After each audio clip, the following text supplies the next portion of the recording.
Na promociji monografiji Ošmeh porcolovej figurini, verbaska publika mala na hodu upoznat še z životom i karijeru slavnej Ireni Kolesar, filmske hvizdi peršoho juhoslavjanskoho filmu, ali i počitovanej teatralnej glumici.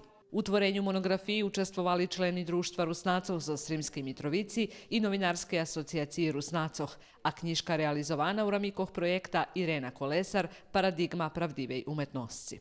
Bar sme niespodziewaný, że szersza zajednica prosto z wielkim interesowaniem i počitovanjem spram Ireni Kolesar prilapjala to tu knjižku, tot projekt Potrimala i spravdi sme ostali u pozitivnim smislu bar niespodziewani.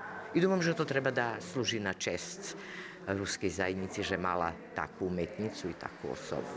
Avtor monografiji, glumec Vladimir Balaščak, materijal pririhtoval 20 roki i u njej še nahodza stotki dokumenti z života i karijeri slavnej glumici. 15 viznačni glumci i režisere z dakedišnje Juhoslaviji zaznačili svoje zdohadovanja na Irenu Kolesar, a do monografiji dodati i intervjui z ruskoho slova, ktori zoznju svoje časovo porobili Janko Sabadoš i Đura Laćak.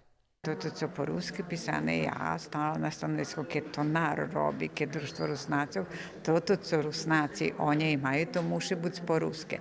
Dali sme, preklad, že bi dostala to tu jugoslavijansku, varijantu. Na promociji prikazani dokumentarni zapis pod menom zdohadovanja avtorki Olgi Karlavaris, gdje je jedan z ostatnjih intervjuoh Ireni Kolesar, ktori priznačela ruska redakcija našej medijskej hiži.